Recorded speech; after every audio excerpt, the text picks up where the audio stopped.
Okay, so today I'm going to talk about um,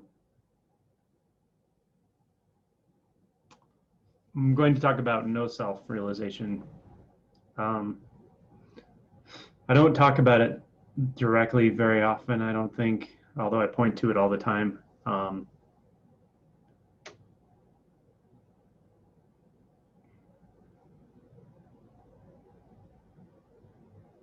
I think I could summarize that there are two reasons I generally don't talk about it in a very direct way, I think.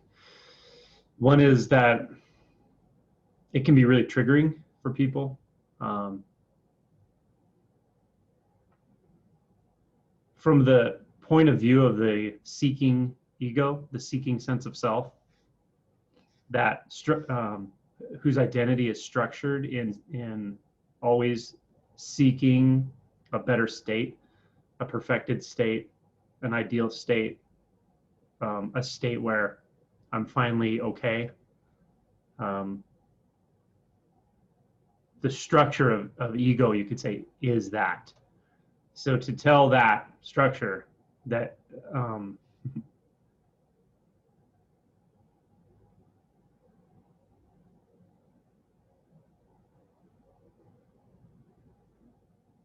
that there is no self, the only way it can hear that is something like, there's no way I'll ever get what I'm seeking. Or worse, which is actually closer to the truth, that there's no truth to that seeking identity. You don't have control in the way you want. The way that you could say the way the ego soothes itself is to convince itself it's in control. It's making decisions, and that it has some say in its state of experience. And to tell it that that's not the case, it's in one way it can kind of put it on tilt, which can be good for realization, but another way it really puts up the ego defenses. So that's one reason I think I'm disinclined to talk about it in a super direct way. Or let me say it this way, I'm always a little cautious of how I bring it up, how I talk about it. Now, from that perspective, or to address that concern, the good news is that what it is I'm pointing to has nothing to do with the way the ego could perceive it. It's just not even possible. It's not possible for the seeking mind to understand what is pointed to when I talk about no self. It's just not even, it just is not capable. It doesn't have the tools to to model it, because its world is about modeling. Its world is about paradigms. Its world is about forming views. The ego structures, the let's just say the dividing mind. It's in the business of trying to form a relationship with every moment. It's in the business of trying to decide how I interact with this moment in the way that best suits me, in the way that reduces my suffering. So it's always trying to form a paradigm or a model. The one aspect, I guess you could say, of no self is that it doesn't, it's not subject to paradigms at all. The paradigm of paradigms does not exist in realization, in natural reality. So the fear that the mind or the ego or the sense of self would have in hearing about no self is completely unrelated to what no self actually is. So if that's comforting to anybody hearing that, then so be it.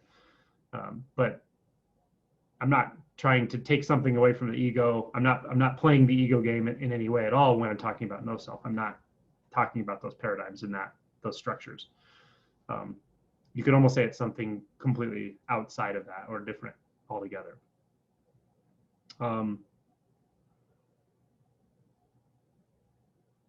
The other reason I think I don't talk about it directly very commonly is that I guess it relates to the first one, but it's because of the view forming tendency of the mind, of the thought system, the tendency to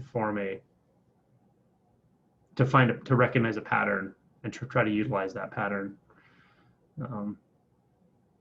to soothe the self or to reduce suffering, etc.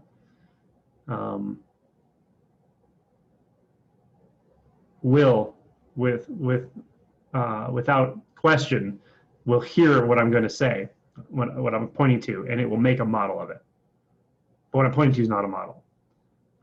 It's okay because what I'm pointing to is a more fundamental experience of reality.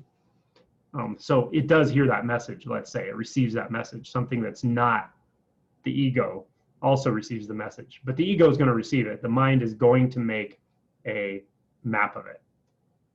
And all maps are inherently false in the way we're talking. Some might be closer than others, but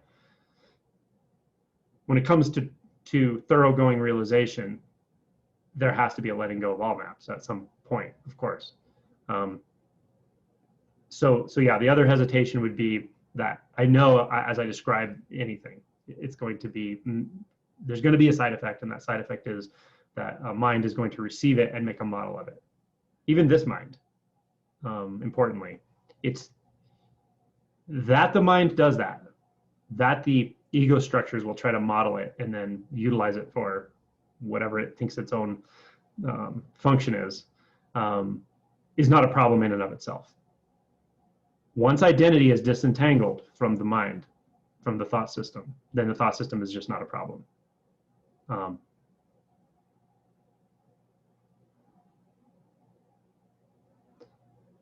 And ironically, the point at which that really stops being a problem is with no self-realization. It doesn't mean that the models never form. It doesn't mean that the views never try to form in the mind.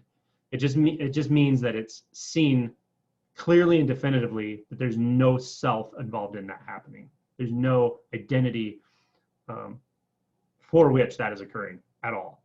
And energetically, that's clear. So the tendencies can still be there. The momentum of thought, mind, self, identification, separation, those tendencies can still be in thought, but it's clear that there's no, that's simply a mental function happening for no one. So I just like to bring those points up to caution anyone who's listening to this that if you feel triggered by it, if it feels very uncomfortable to hear about no self, like as if someone's walking up to you and going, you're no one, or there's nothing there, or realization is going to make like your whole experience disappear or something, right? You can't imagine how it's going to be. It's not imaginable. So don't worry about that. Those fears that arise with that kind of being triggered about this subject don't actually have to do with what I'm pointing at. They're a side effect. They're a side effect of actually letting go of the ego structures that are false and that are often in place to repress emotion, to avoid a direct experience of being manifest in a physical experience in this life.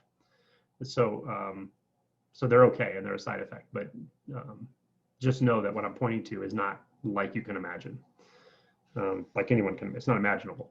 And then the other thing is, always hold this lightly. These talks, this kind of description, hold it lightly, because any paradigm that's formed of it is it could potentially be a barrier for you. It could be another facet of identity. Identity, until it stops solidifying experience in a relational way, until it stops doing that, it will solidify every experience to some degree. It just tries to constantly make paradigms. That's what it's doing. So just know that, hold what I'm saying lightly, and don't use it as a comparison to your own immediate experience. Because with no self-realization, there is no paradigm, meaning every moment is just what it is. It can be anything. It can be nothing. It can be nothing and everything all at once, and it is. But it's not experientially consistent in any way. There's no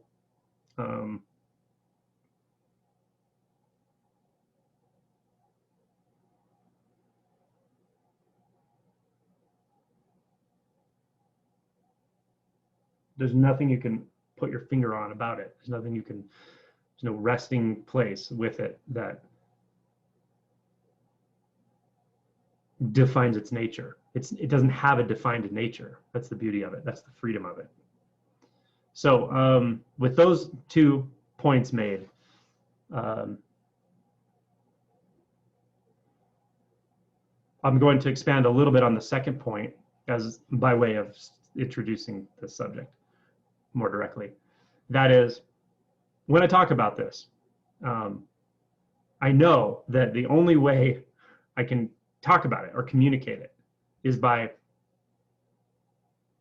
trying to take a picture of that which you can't take a picture of with this brain, like making a mental model, an interpretation of this. And a lot of it's going to be based on what it's not, because it's so hard to talk. It's impossible to talk about what it is.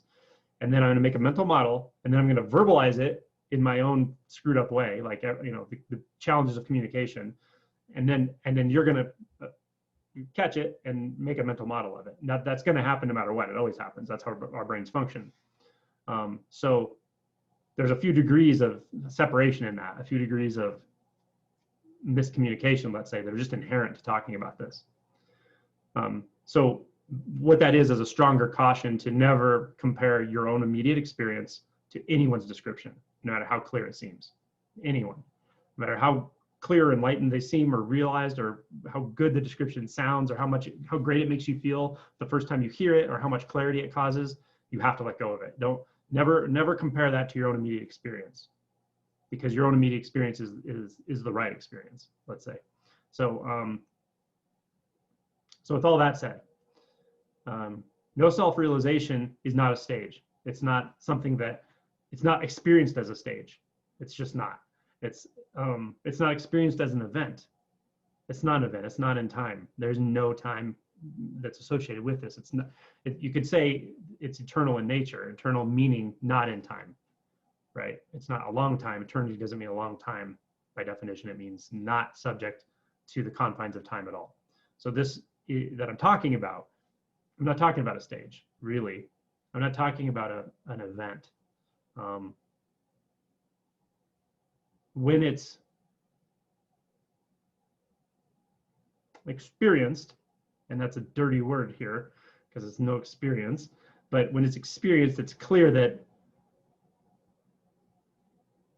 nothing could be more real than this. But it's not even bound by reality. It's not bound by being real. It's not in the realm of real and unreal at all. It's literally that free.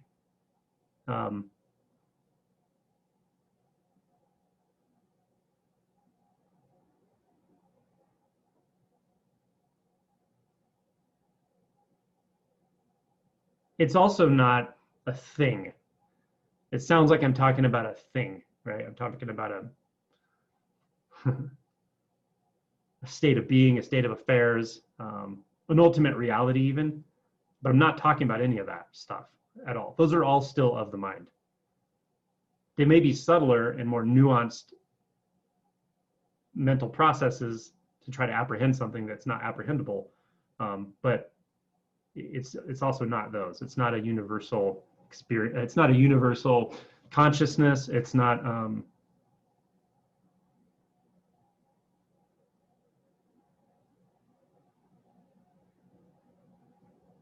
it's not permanent either.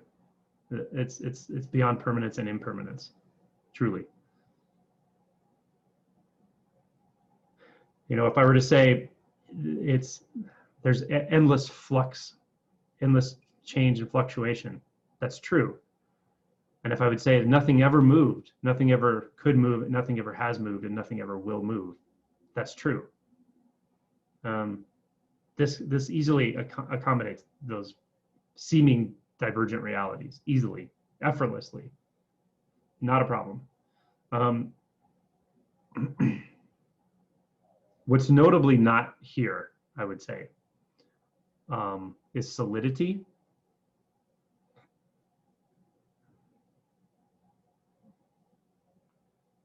The mind, the thought system has a value called solidity.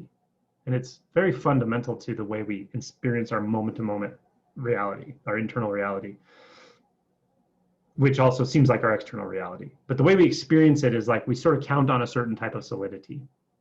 We want consistency. We want to know how things are, how things are going to go, how things are going to go for me, where everything is, how everything works. We want structure. And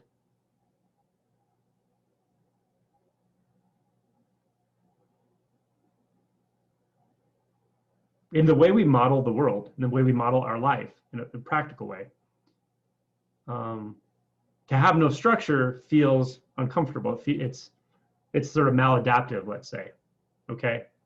But again, this is that paradoxical place where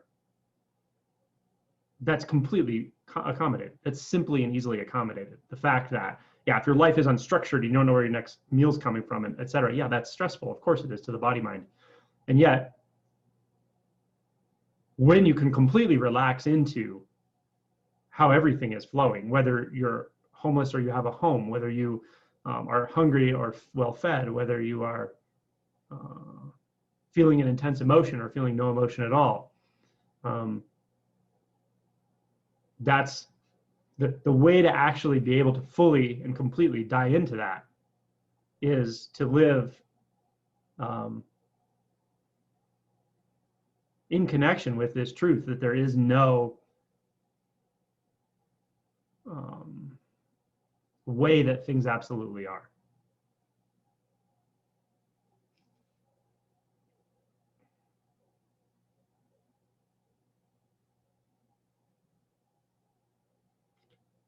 When you see that you're free, let's say, I'm going to say this in a funny way, but I think it can get to the point I'm trying to make.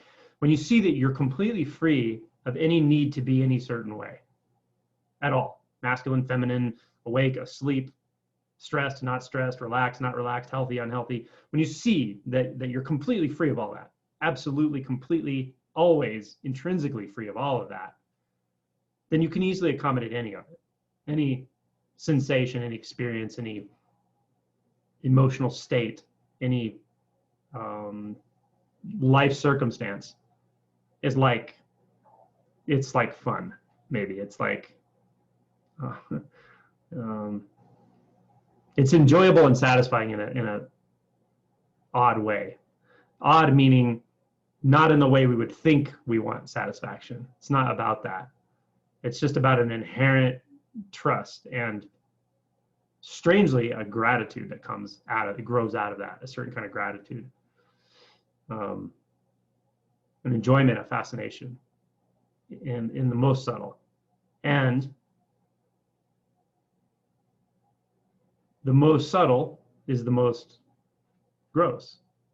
The most subtle, you know, I don't even want to say attention because there's not even attention here really, but you could say attention dissolves so completely and fully into the subtle aspect of experience, into any sound, any sensation, anything in the visual field, and anything in consciousness. Attention dissolves so completely into that. It's as if it's pixelated, atomized, and even then it goes beyond the pixelation and atomization. And as that's happening, while that's happening, there's a physical movement of the body. There's a drinking of coffee, and it is that wholeness, that seeming solidity that the mind makes. It's fine. It's perfectly accommodated. Banki said everything is perfectly managed in the unborn. Yeah, has that flavor to it.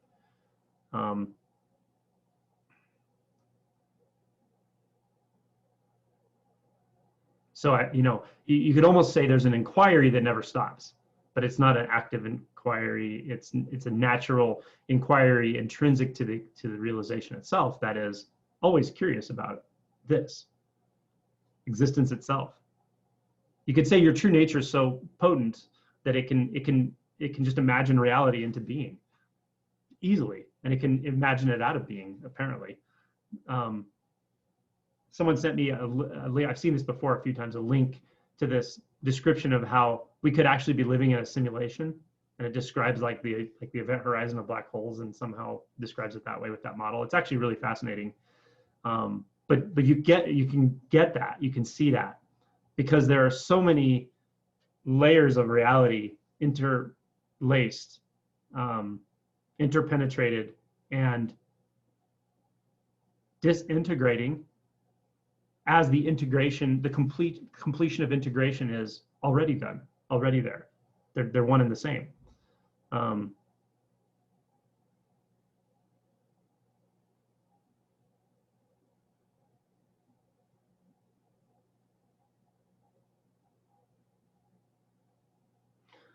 So when I say no self, I don't mean that a self has gone away or a self has disappeared, or that there's someone who could live in no self-realization and someone who could not. None of that is accurate.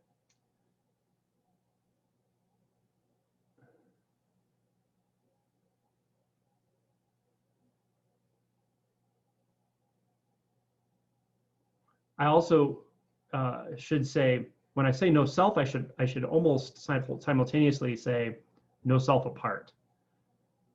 Because also, even if one's had an awakening and they have they're more like infused with awareness, let's say, or somebody who has depersonalization, derealization, those types of minds are very good at this, at going into awareness, into like it can be an avoidant pattern actually of nothingness. It's easy for the mind to hear what I'm saying when I say no self and think that's what I'm talking about.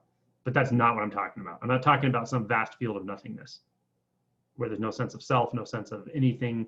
Kind of like maybe nirvikalpa samadhi, of how I've heard it described, although I don't know a lot about those terms. So, but it's not that. It's not that at all.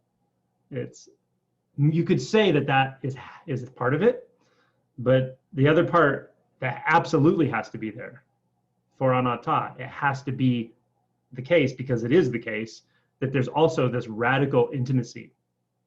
There's no space. There's no other. Just as there's no self, there's no other. There's no being out of contact. It's not a thing. There's no trying to regain contact. It's not a thing.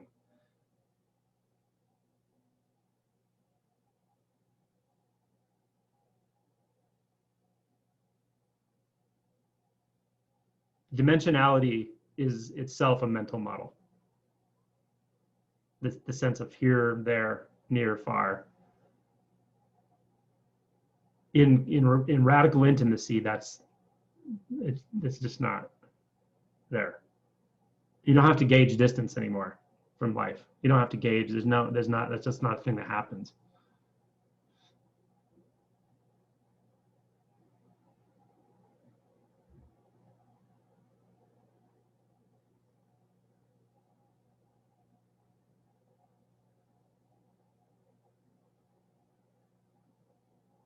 So there's never, so when we perceive the disintegrative aspect or the awareness aspect, when we perceive that experientially out of balance when it's on its own. And I think almost everyone goes through this phase. I think everyone probably does, and everyone's experienced it. When we experience that on its own, we don't see that there's no such thing as moving away from. In natural reality, nothing can move away from anything. There's no watcher. There's no ability to form a watcher. There's no ability to separate out and respond to the other part, or even become aware of it. That does not exist here. It doesn't exist. That's what I mean by radical intimacy.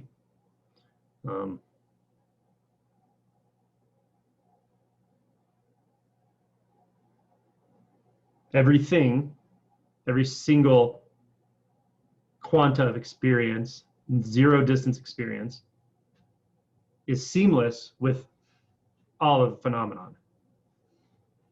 The distinction between one and many it does not exist. And that can sound philosophical, but this is not philosophical. It's you either directly touch into it or you don't, you know. And I'm sorry that that's the way it has to be said, because there's no other way to say it. It's not an elitist thing. It's nothing like that, but you can't think about that. If you think about that, you're way off.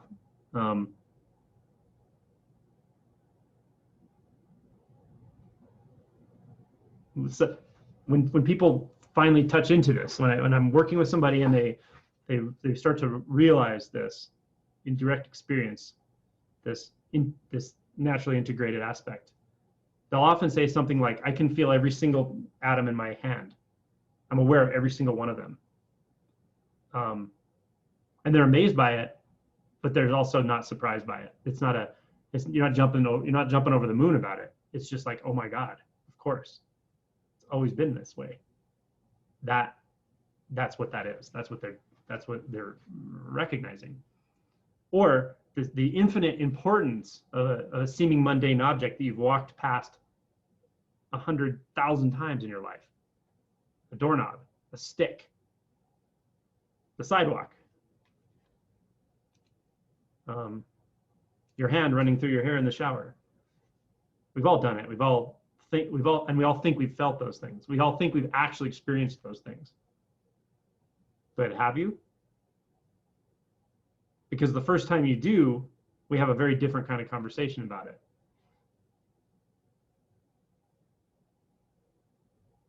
So this side of no self is very important, and it's maybe the hardest to talk about, but it's definitely the most left out in spiritual teaching that I see. It's not always left out, but it's easy to miss it, even in your own realization. And then when you talk about realization, you're missing it. So it's easy to transmit awareness, easier to transmit awareness than it is to transmit no self. Because just the term itself, no self, there's no self, as if there could be or there could not be, and now you're letting go of something. No, it's not like that. The error was to believe you were a self. That was the error to begin with. That all the paradigms that go along with that, all the moment-to-moment experiences that go along with that, that was the error. It's not an error, but that was that which distracts attention into this paradigm that doesn't exist in natural reality.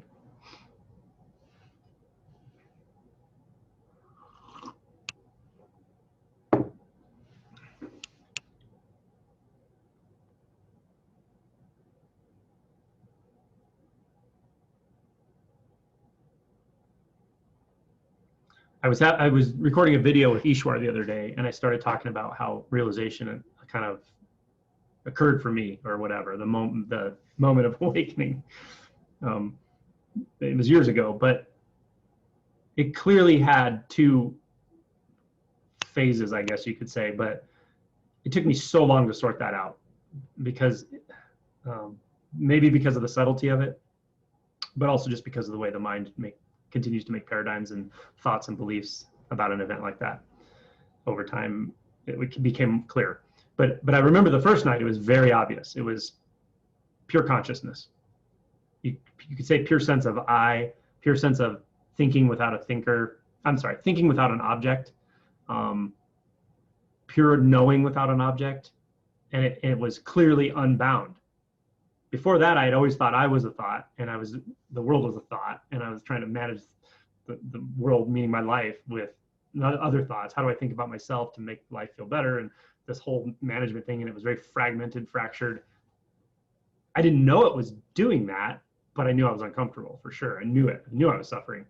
Well, when this first phase of realization happened, it was seen that the one navigating life was a thought, and life was a thought.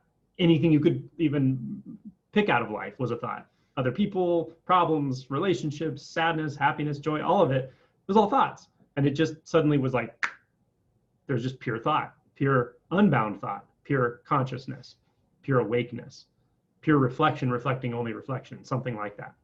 And it was blissful. I wasn't jumping up and down. It's not like a celebratory thing. It was just like oh, I get it. Oh yeah.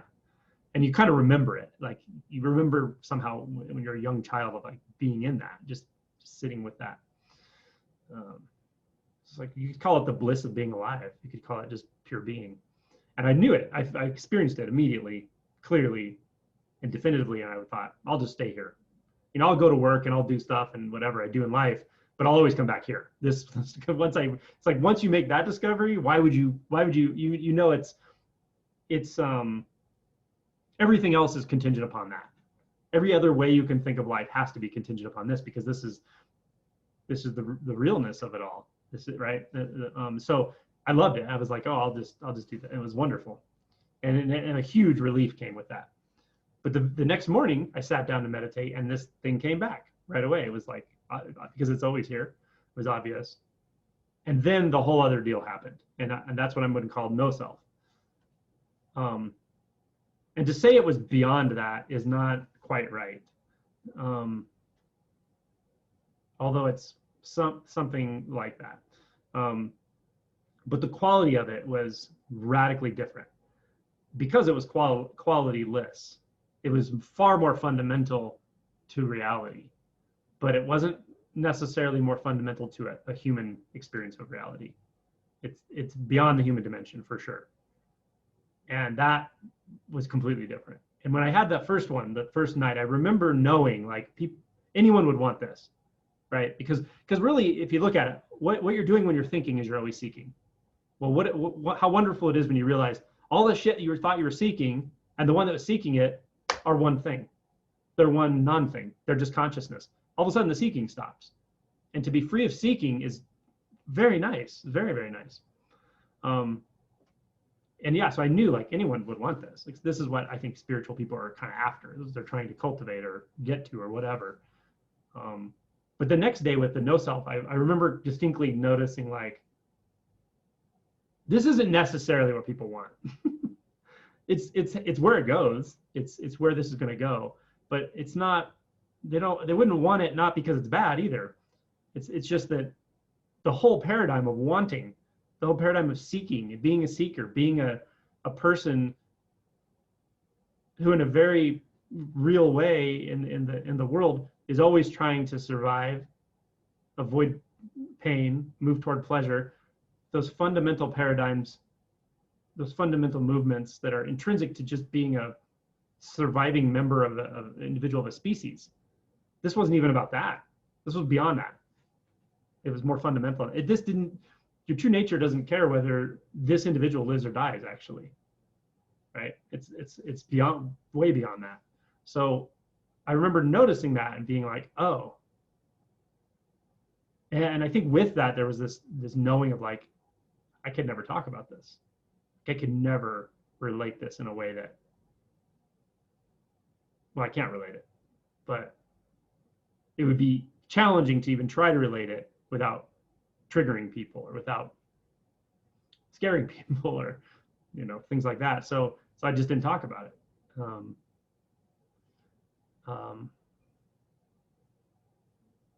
It's that radical.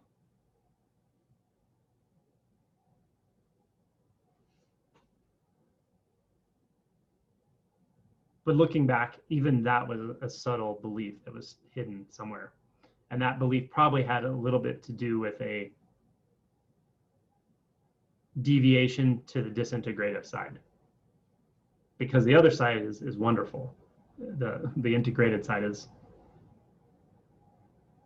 intimacy beyond measure. So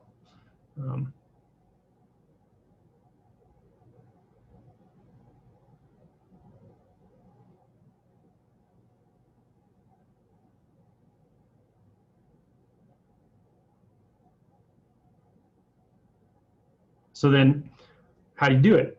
How do you work toward that? How do you, or do you at all? Something had to mature here to be able to communicate this in a way where, I don't know why, but there's an intrinsic trust in the person I'm working with that they know how to enter this, of course. And I cannot put any paradigm over that interaction with them. If they don't feel like they need to practice, I'm never going to try to tell them they need to practice. That's nonsense. If they feel like practice is the way to achieve this, I'm not going to argue with that, because it's not achievable. It doesn't matter. It doesn't matter if you're wired to think you're a doer and know all the stages and know every Buddhist technique there is and practice every day and be disciplined and talk to everyone about Buddhism, and like, that's fine. If you're wired that way, fine.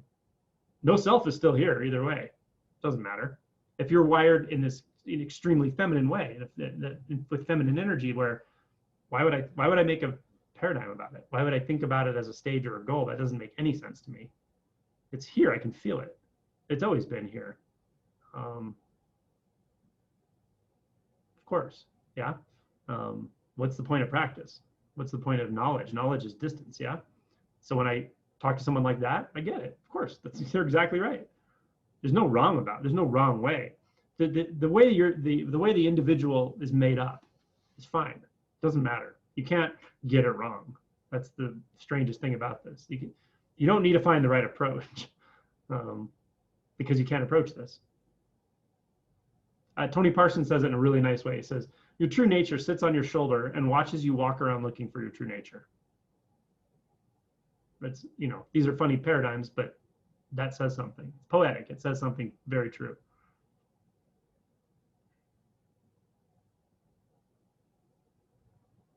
So will there be seeking involved in this process? Of course. It's going to come up. It's going to happen. You're going to, seeker's going to seek, right? Hater's going to hate. Seeker's going to seek.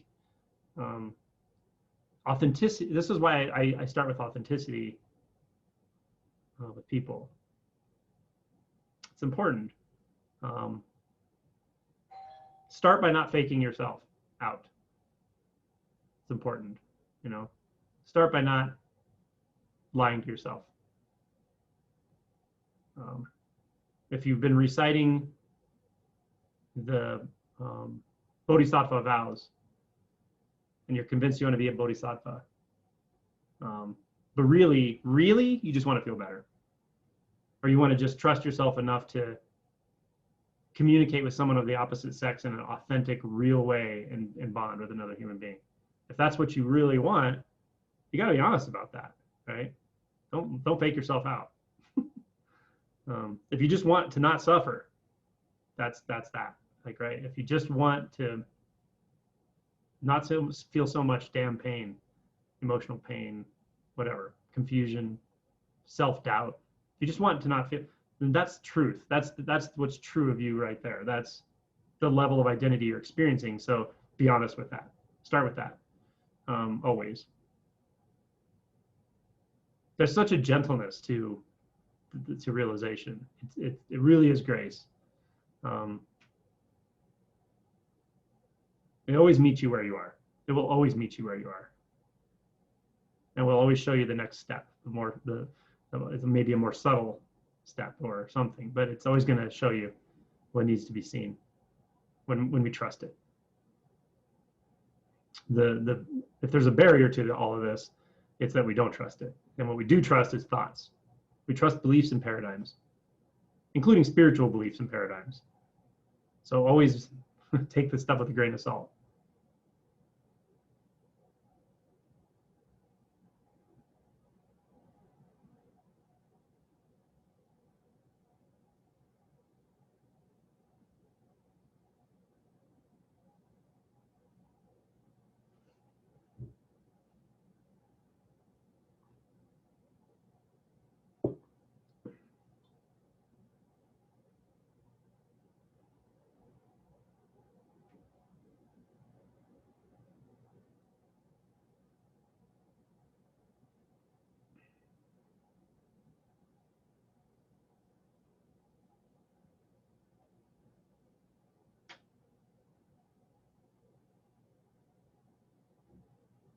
Yeah, no matter how things move for any individual, what kind of awakenings they have, whether it's Kundalini or I am, or they think they've gone through that and now there are other stages occurring and all that's fine. No matter what all is happening with that, you can never overlook the human element. It's really important that if you're really honest with yourself as a human,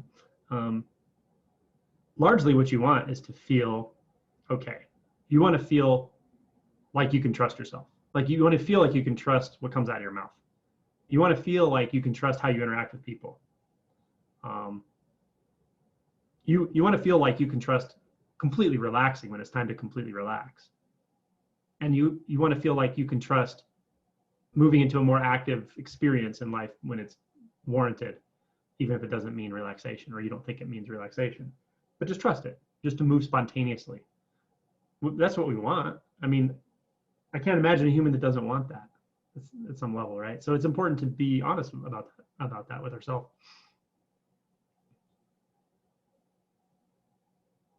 Because again, there's this other paradoxical thing about no self-realization, that the self gets completely deconstructed. And then, but what the maturing of no self is, the maturing of no self is to come back around and do what we never could do before when we were making distance, and that is to fully embody the conventional self. How you live, how you interact with yourself, with your emotions, with other people. That's the maturing of no self, strangely.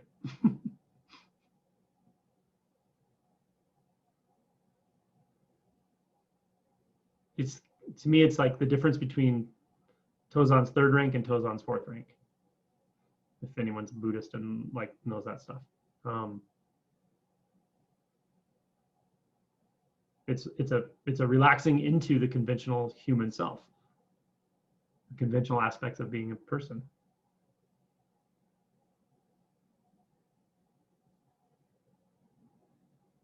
While that radical truth, living truth of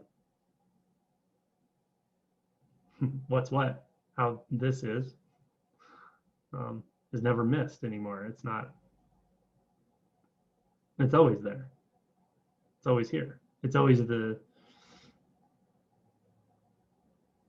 fabric of experience. And then even a closer look in, there's no fabric to experience. There's no experience, and yet there's some kind of residue of intimacy. And then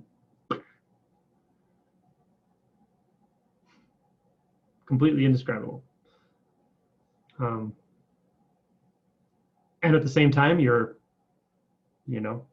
washing your dishes, playing with your cat, feeling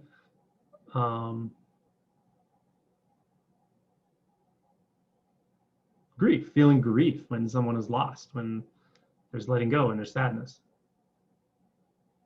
Allowing those energy signatures to move through the body mind. What an emotion is it's a physiologic response to the environment, especially to other members of our species or other things that seem like animated life, that we have responses to those, and recognizing that that's real, that's the physiology of the body mind is going to do that when it's unhindered. That's a profound relaxation, profound enjoyment.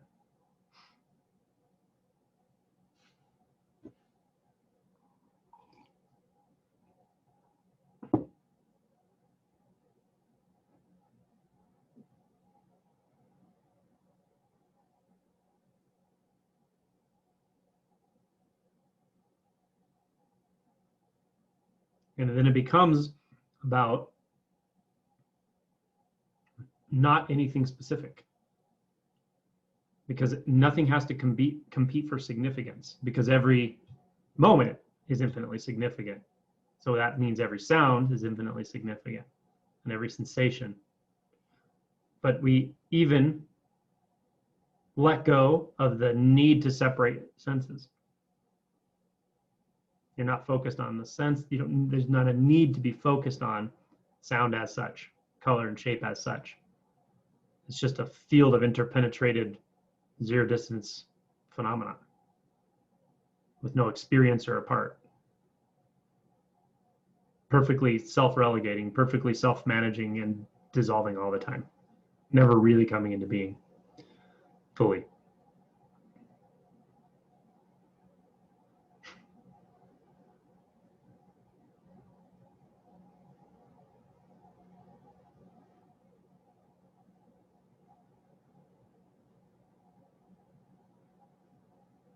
It's not something that needs to be maintained, of course. So our responsibility becomes noticing the circumstances in the moment, not making a paradigm about this, but noticing the circumstances in the moment that cause us to reflect in consciousness, to pull away, to manage, to be a watcher, even just subtly, just noticing that. And then not making that wrong either, of course. We're not noticing it and then smacking ourselves mentally because we, whatever. It's not like that. It's just a recognition of, oh, that's how a thought arises. That's how the sense of holding back is formulated into a certain type of movement in consciousness that feels polar. Recognizing that in real time becomes part of this whole process. It's quite enjoyable. And you may or may not communicate that to other people. Doesn't matter.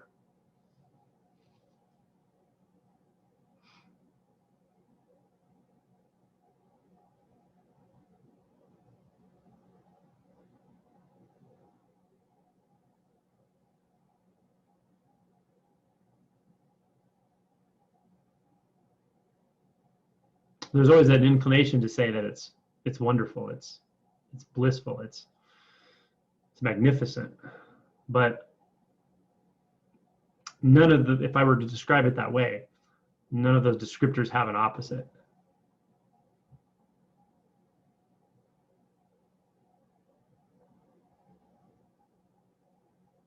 It's intrinsically self-enjoying, maybe.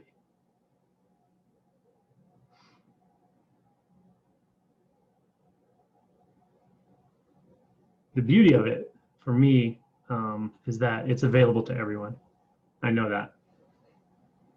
Not everyone's going to work toward it or relax into it or open up to it.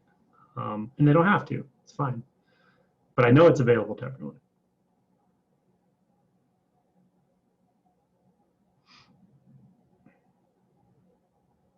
You've just got to be willing at various levels to let go of all of the things you think are protecting you. Being willing to let go of all the things you think are helping you. And not make a conclusion that they're not helping you.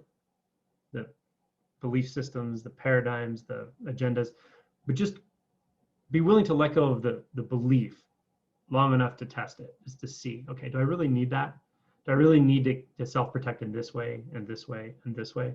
Can I let go of those paradigms and let myself die into the experience that's there when those paradigms are let go of, and you know, just being willing to give reality a chance. Yeah. And you could say there's a certain admission that I can't do this, you know, that I can't, my paradigms about reality aren't going to end my suffering. If anything, they make my suffering continue. So there's got to be something beyond that. And then the more you trust into that, the more it opens that there, oh, wow, there is something beyond that. But it's also more intimate than that. It's more here than that as well. And just, okay, well, it worked at that level. You know, what more can I let go of? How much more? Can I let go of separation? Can I let go of holding back from life? Can I let go of saying no to anything? To judging everything? Can I let go of that? All these things that seem like they make up what I am. That's what it takes. That's the barrier. The barrier is just a collection of beliefs. And the lie you tell yourself that you need validation. That's a big barrier.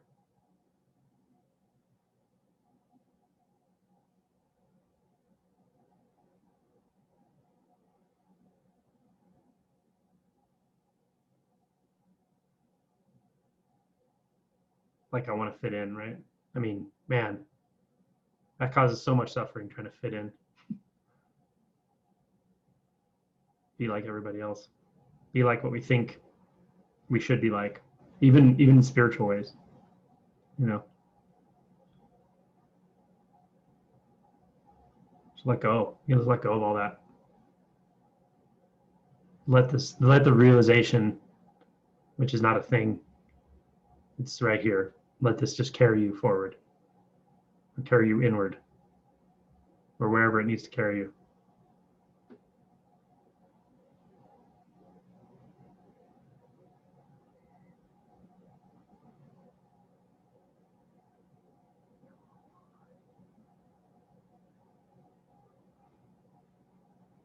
Trust and grace go hand in hand. Grace just means undeserved. And anyone who's gone through stages of this stuff we're talking about, who had an awakening, they know that it's undeserved. You didn't make that awakening happen. You didn't become such a good person that you had an awakening. It's not how it happened. It happened when you gave up one way or another. Gave up trying to control everything for just long enough that you get your freebie. That's what awakening is. So anyone who's gone through that realizes that there's definitely an element of grace. But you have to do your part as well. And so your part is trust. You know, grace and trust go hand in hand.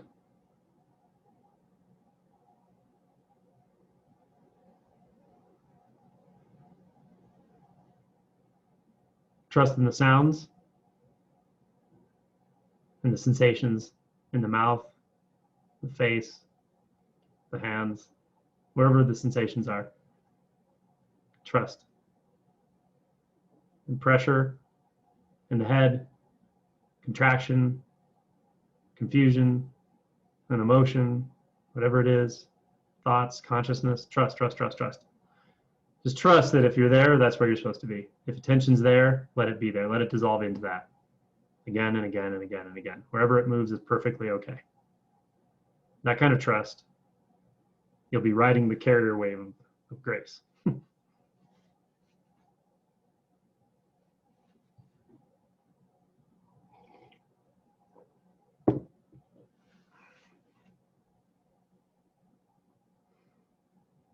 Questions?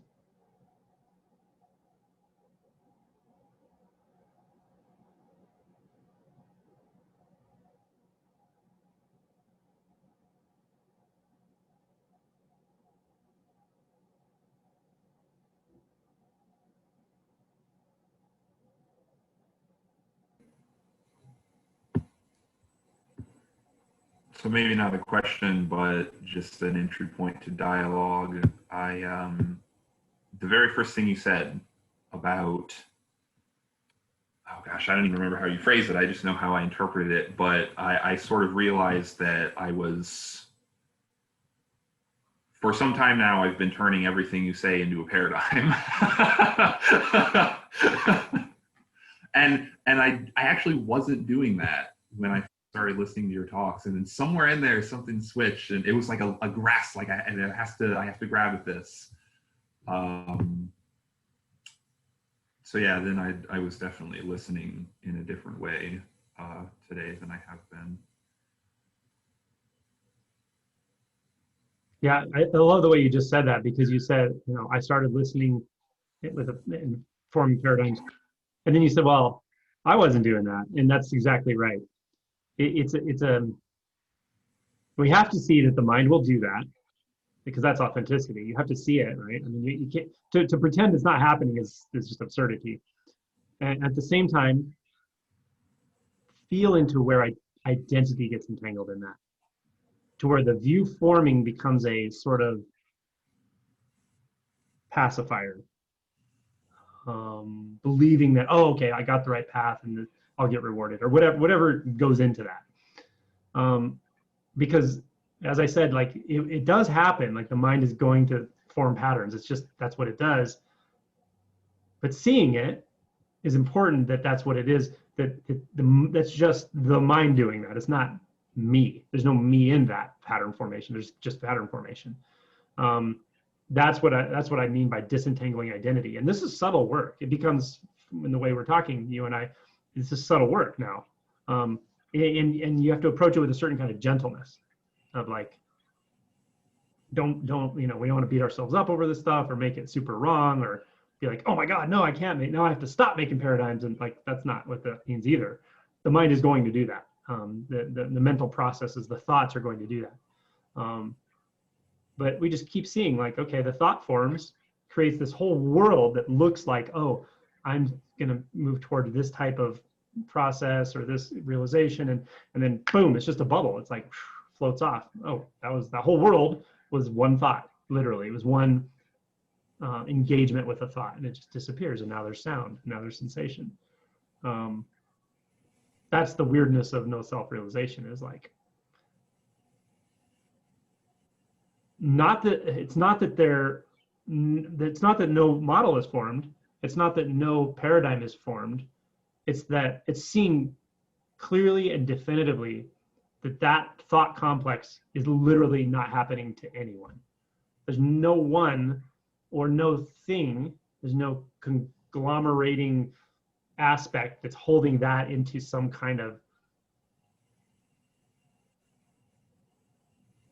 solidity of any kind. That's what it's seen. So the fact that you're able to kind of feel from the identity and then feel from outside the identity, that's great. That's important. Just that fluctuation is a teacher. It teaches not you. It doesn't. There's no one to learn it, but it will teach the body mind, I guess, to harmonize with this.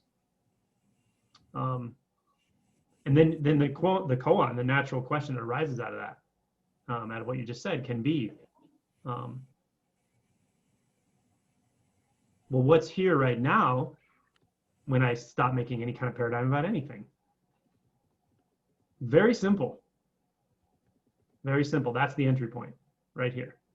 And you don't need a conclusion about that. There's no answer. You're not looking for an answer. You're looking for a release, or you're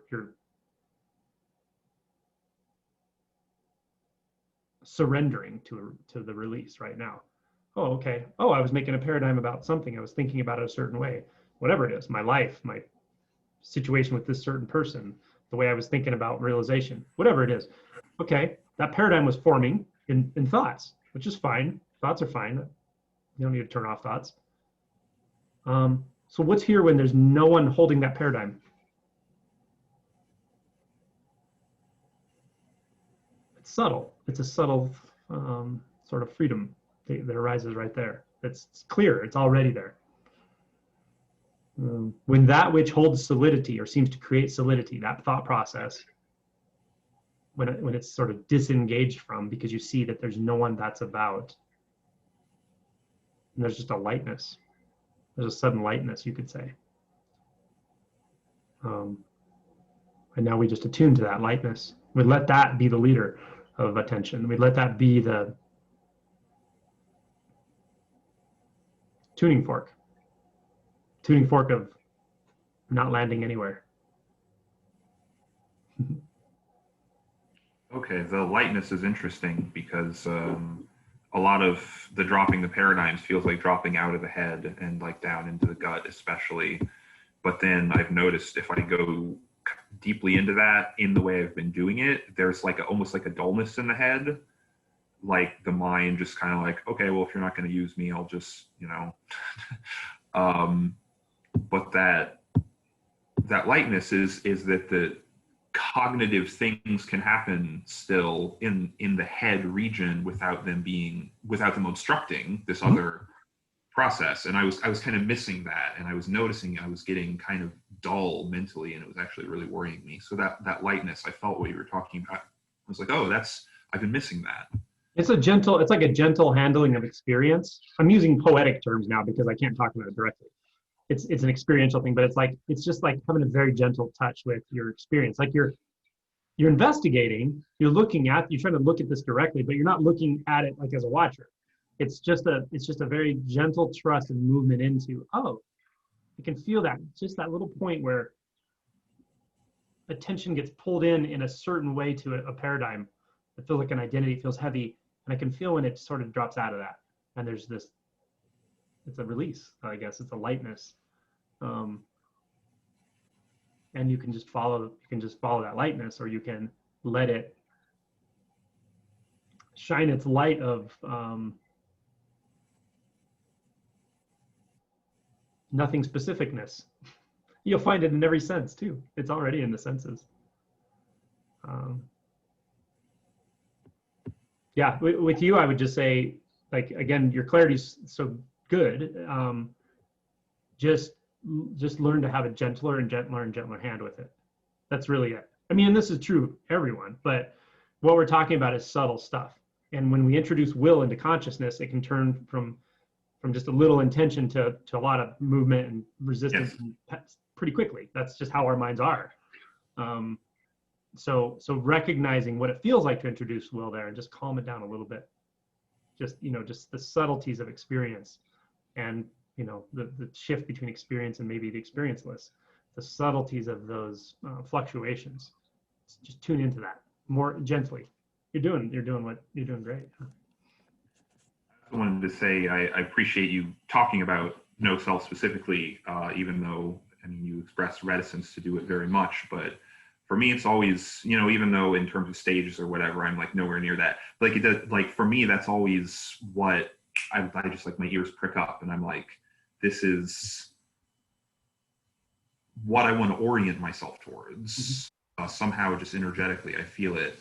And when someone talks about, pure consciousness or I am or whatever, it's like either I grasp at it as a thing because it's still something you can kind of do that with, or I'm just like, oh yeah, that's nice. I mean, that's like whatever. But as soon as someone actually talks about no self, I'm like, oh yeah, this is real. So thank you for your attunement to it is very clear. It always, ever since I've talked to you, it has been. I was like that with the Heart Sutra for so long. I remember chanting it to myself in my head when I was like delivering pizza, and I didn't even know what it meant. I mean, I knew it intellectually, sort of, and I touched into it in various ways, but like I really didn't. And just it's gotten more and more and more. It's just like an aliveness. The chant itself is like a bodhisattva. It's amazing. But I have that attunement as well, and with the Oxfording pictures as well.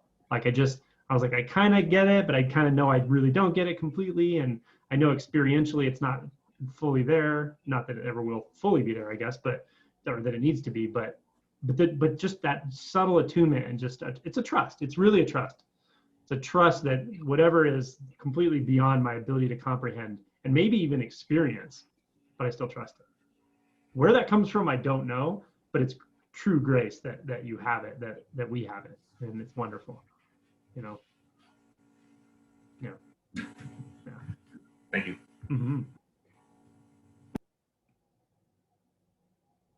So if anyone who joined, we're just doing questions if you want to ask or have a topic you want to address or whatever.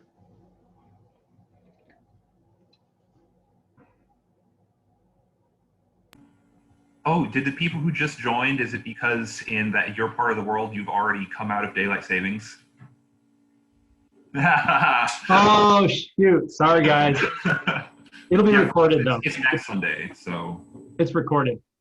Oh, now I understand. I got inside and I said like, what? I'm usually the first one in. How come everybody's there already? Thank you for noticing. I couldn't figure it out either because like you guys are always on time and you came at the same time. I was like, what happened? But yeah, I did record it, and so we'll put it online. And we talked about no self. Basically, the first hour I was just pointing to the no self realization.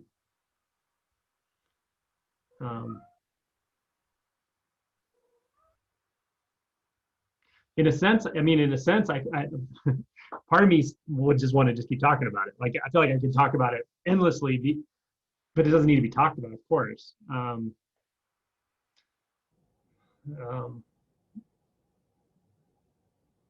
There's something so radical about it, and yet, as I mentioned at the end of the kind of talk about it, was there's a knowing here that it is possible for anyone to realize it, but no one. You don't have to. You can realize aspects of it too. So again, back to authenticity. Authenticity is so key. What do we really want? And give yourself permission to want what you really want. That's really important. If what you want is to be finally seen and understood and have the perfect partner, if that's part of what you want, then you should be honest about it. You have to be, or else what are we talking about? If it's like, I really just finally want validation. I want people to just finally feel like I want to feel like I'm okay with people, my family, those around, whatever. If that's part of what you want, then that's really important, just to see it, to feel it, to come in contact with it.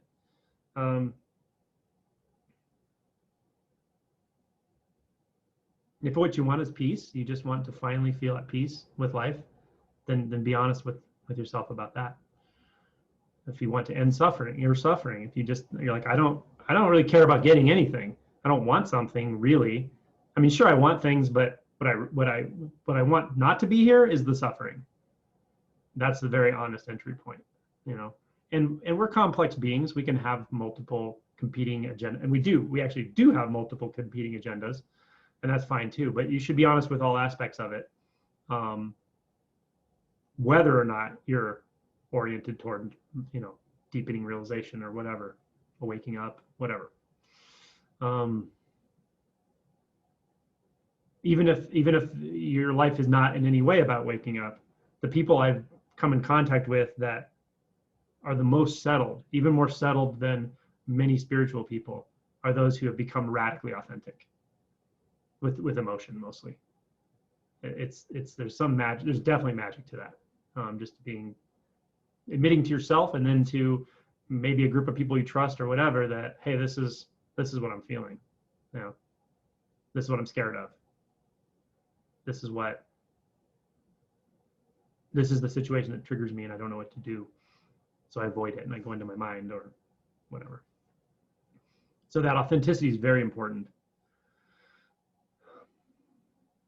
The humanness is very important, the human side, the conventional self, conventional, you know, the life you live, the way you interact with people, the ways we hide from ourselves. All these things are so important to address and just be honest and authentic about. And often part of authenticity, in fact, I would say, in repressed areas, in areas of our physiology that we have a lot of resistance or repression or whatever, authenticity often just starts with, I don't know what the fuck's going on. Like, it's confusion. Like, I don't know what's here. Like, you know, I'm fine, and then I get in a relationship with somebody, I start dating somebody, and then all of a sudden there's like all this turmoil, and I feel solid. I feel not clear anymore. Like, why does that happen? It shouldn't happen. I should know better. I should be more awake than that, right? That's the kind of stuff we do. But being willing to see, like, when you come in contact with that, the first thing to be honest about is, like, I don't know. I have no idea how to navigate this. I don't even know what I'm feeling right now. You know, if that's true, let it be true. Let it be honest with yourself first and foremost. And then if you need to be honest, if you are close to somebody, or you have a group of people that the group is formed specifically for this kind of work, that's wonderful, because then there's no competing agendas, really. It can be hard to talk to your lover about this sometimes, depending on who they are, or your parents or family members or a friend. But there may be somebody there who, you know, you just have a friend that, like, for whatever reason, I can be completely radically honest, and they don't try to change my experience or make it comfortable for them or offer advice. They just let me say it, let me process. Then by all means, utilize that as well. But it can be done internally and or externally. So this kind of this sort of radical honesty, authenticity, can get people over a lot of the barriers, I think, that keep them intellectualizing spirituality to various degrees. The beautiful thing about realization, the beautiful thing about the intelligence of life, is it will never let you overlook anything. It will keep putting it in your face until you finally just see it. And that means whatever belief you have that's distorting realities, the experience of reality, whatever emotion you're avoiding that you just don't want to, you're like, I'll feel this, I'll feel this, I'll feel this, but I'm not going to feel that. And you don't even know that. Your identity's built around that. That's where life's going to point you. It's going to put your face right in it. It's just how it goes.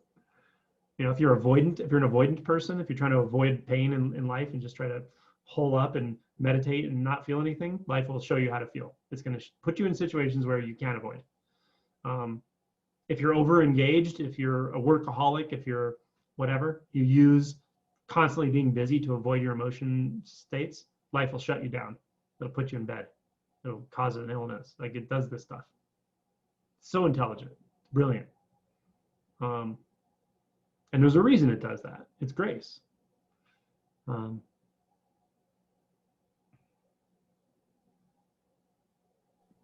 And again, as I was talking about with the no self talk, is, there's no need to form paradigms about this either, because you're not a fixed person. There's nothing in you that's like one fixed way.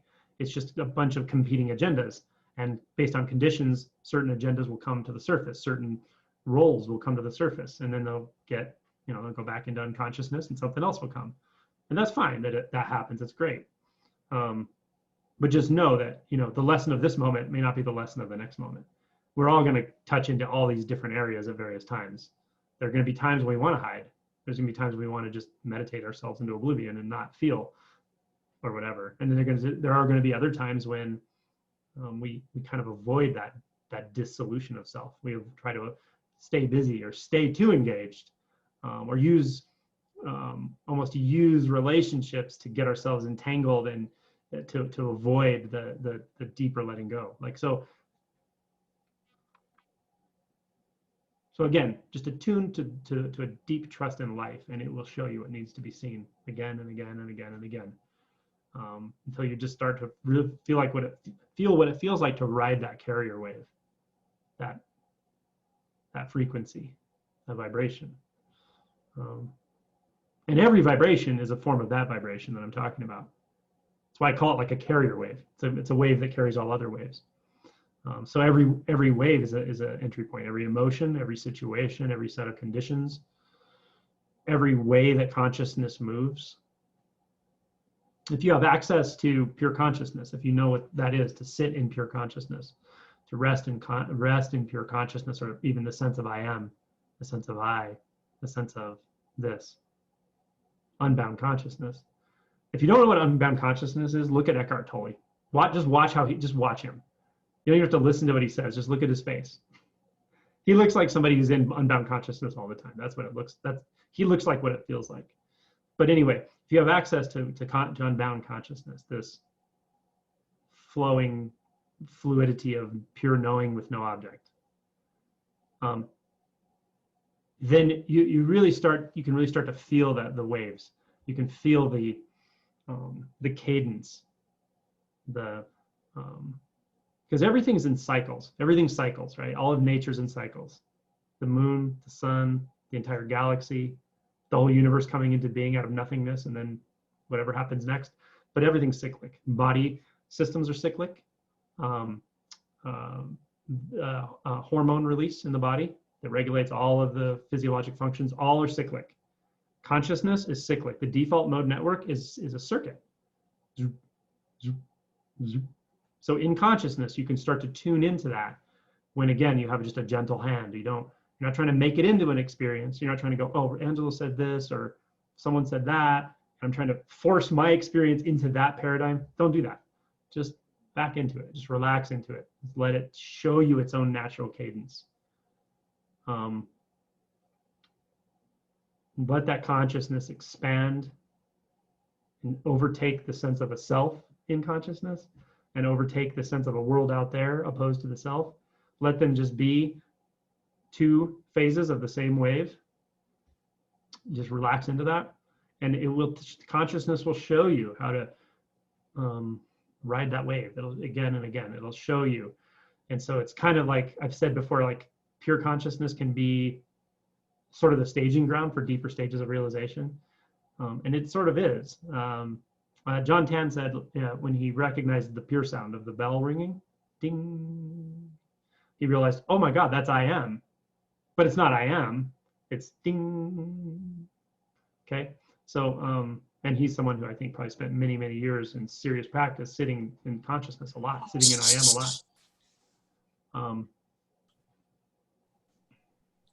Sorry. Oh, you're fine. So I thought that was kind of a cool sound. I was like, is someone starting a jamboree with like a maraca? Anyone have a drum? So yeah, you can feel in with consciousness. You can feel into that, even as the way consciousness tries to form a thought. You can feel this cadence, and I wrote in my chapter on practices. I think I wrote something about a natural mantra. You can find a natural mantra. You don't need someone to teach you a mantra. You can find a natural mantra inside consciousness. And it's not a specific sound. It's a sound that it's more of a cadence. It's more of a vibration, and just tune into the vibration, and then recognize that you are the vibration. Because in pure unbound consciousness, the subject and object are just, again, there's different phases of the same wave. That's like, being the ocean and the wave. The wave can be there, thought can be there, but you'll never stop being the ocean, right? And in that, you'll start to pick up you can, and again, don't force this either, but you can start to pick up, oh, there's a subtle cadence to this. It's a cycle. May not be that exactly, okay? An impulse, I'll call it an impulse. And you just follow that right down, follow it right in. Just be the impulse. Let the impulse just show you what it is. Don't manage the impulse. Let the impulse be your teacher. Let it be the rabbit going down the hole. Just follow the rabbit down the hole.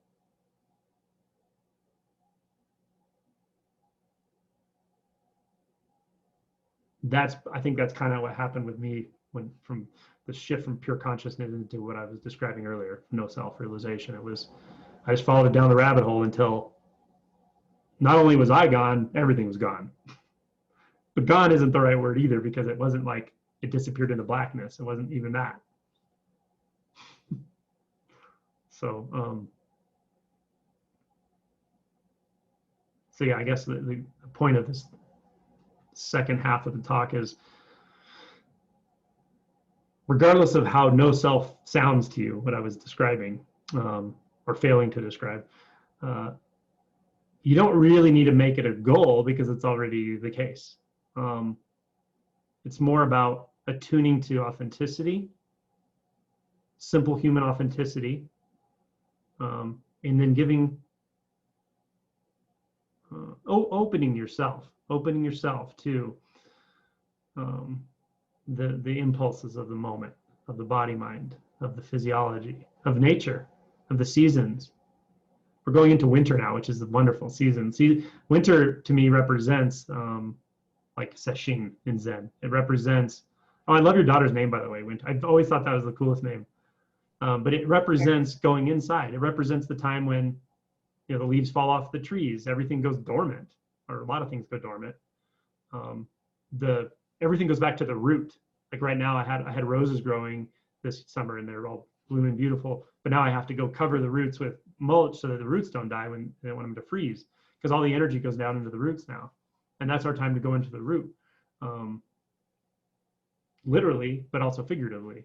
It teaches us that there's a time to follow that impulse into subtlety, and then beyond subtlety, to a place you can't know, but it's so real and so close that it's not knowable, but it's freedom, and it's intimate.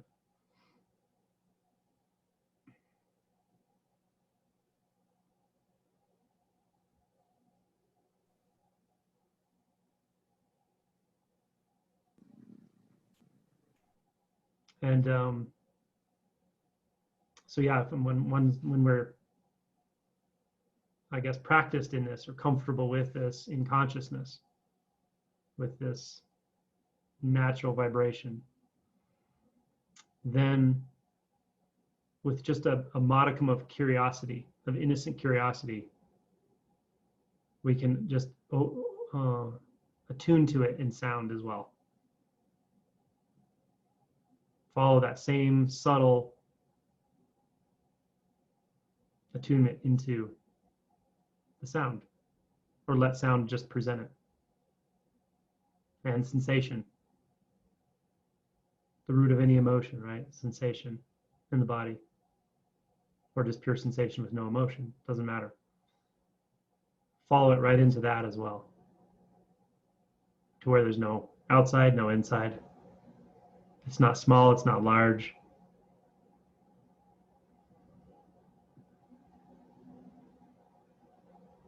It's not any certain way.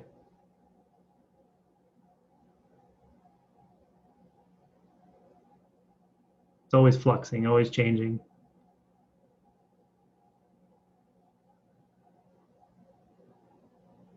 but we're surrendering our paradigms. That's the fee to ride this ride. Moment to moment, just letting go of paradigms again and again and again and again and again. Letting go, trusting. Wherever it goes. If it goes into the body, goes into the sounds, goes into thoughts, doesn't matter. Trust it. Trust that frequency. It's showing you exactly what needs to be seen. It's doing work that is below the conscious level. So again, even if the mind makes a paradigm of this and makes a story about what's happening, it's fine. You can that can be there. That story can be there. The paradigm can be there at the same time as this vibration, this fluctuation. It's not one or the other. It doesn't have to be one or the other. We don't have to fight ourselves when we realize, oh, there's some thoughts here. It's in the thoughts as well. It's intrinsic to all experience.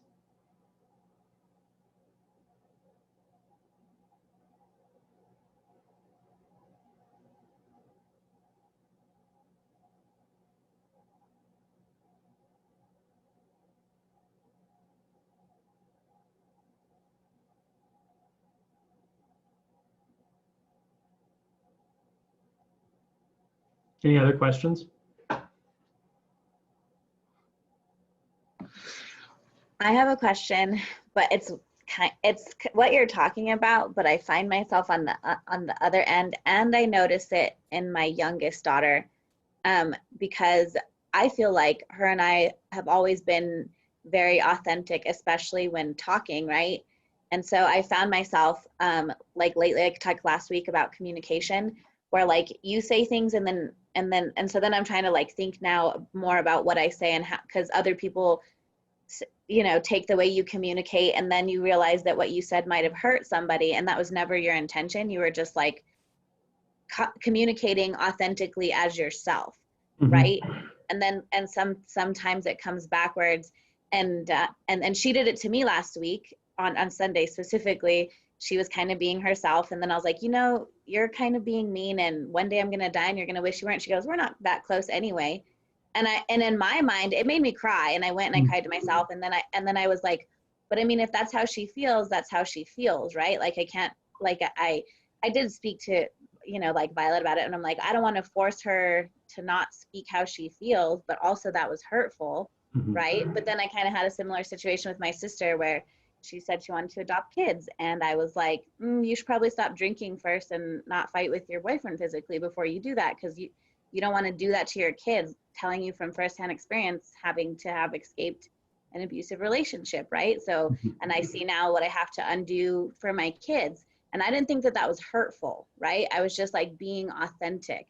But I keep seeing that like sometimes when you communicate in specific ways, when you're being authentically you, right, that it like affects things in a way that you didn't perceive. And so now I'm like, well, do I have to change who I am? Does Lopi have to change who she is? Like, you know, like you want to be as good of a you as you can be. You want to stay authentic to yourself, because you're like, I was just trying to say, hey, don't go get in that train and crash it. Maybe prepare for your journey first. You know, I crashed a couple of trains myself. I feel you. But I think that when I communicate, and I'm not really sure how to stay authentically me and accept everything when you realize, you know, well, when situations like that occur. Yeah, I get what you're saying for sure. So a couple things more in general, not specific to what you just said situationally, but in general about authenticity. Authenticity is like a muscle that we learn to flex. When we're not used to using it, meaning when we're just used to engaging the world with personas that are built out of all these coping mechanisms and, you know, subtle manipulations and judgments and all whatever, we're not used to being radically authentic, right? So when we first start being authentic, sometimes people get a mixed message from it, or we're speaking a mixed message, or we're speaking it in a way where we're not fully aware of like their internal process and how they're going to receive it. So my point is, it's like learning to ride a bike. When you first learn to ride a bike, you're going to overcompensate sometimes. You're going to like crash and shit, but don't give up. Don't give up riding the bike. Just realize like, okay, well, be open to the possibility that, okay, sometimes I'm going to say things that someone doesn't want to hear. And now, and sometimes I'm going to say it because I really genuinely care about them. And sometimes I'm going to say it because I really care about them, but it's also mixed with a little judgment or my own unconsciousness. Like that's going to be there. We have to admit the fact that you're not going to be a perfect communicator right off the bat. Okay. So is that helpful, at least to start? Just give yourself permission to like learn to move this way. Okay. Yeah. Well, I mean, I know that when I communicate, it's an attempt to minimize suffering for all parties, right? Like I'm never thinking like in an individual. And I think my youngest is like that in a sense as well, where she's just like, I see some bullshit coming up. Yeah. You know, but people take it like, why did she say that? Why do you allow her to say that? And then I'm like, I don't know. She said it. And yeah. So more specifically, like one strategy for authenticity that can keep things clear as far as boundaries and as far as avoiding enmeshment and things like that is to always like take responsibility for your own impressions by saying it, like saying, listen, like when you said XYZ to me, this is how I felt. This is how I felt. Not putting it on you like you shouldn't have said that or you said something mean, right? Just saying, hey, when you said that, this was my internal response. Like I felt sad, slighted, upset, whatever. And my interpretation was, again, it's not saying you're doing this. It's not putting blame on them. It's saying my interpretation was you actually just said that to be mean or take a shot at me because you're upset about something that you can't communicate clearly. So you just try to make me feel bad or something. That's my impression of what happened. So if you stay in that kind of communication, it's usually more productive, more healthy. It doesn't mean that the other person's going to do that. And they could still, if someone's kind of being outright nasty or whatever, they still might do that. But it makes it, the more you do it, the clearer it gets that it's completely okay to be vulnerable, meaning I'm just expressing to you how that kind of talking makes me feel. Because then you can go to the next step and say, listen, when I think about it, why I'm really saying this is, you know, if you communicate with people that way throughout your life, they're probably going to have similar responses. People are always going to feel like you're attacking them. And that might affect your ability to have functional relationships with whoever you want.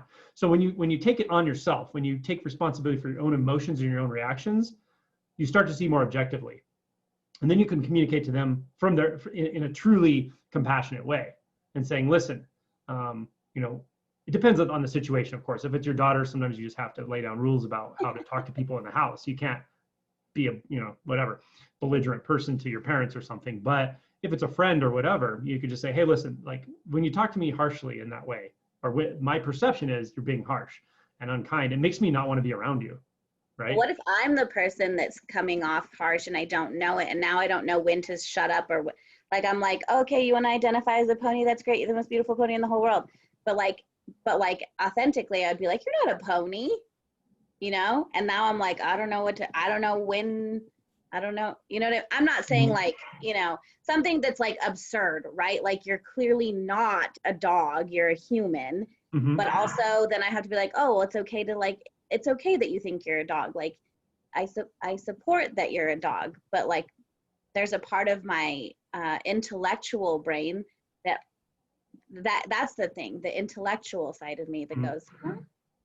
Well, you know, I mean, in general, people have a right to lie to themselves.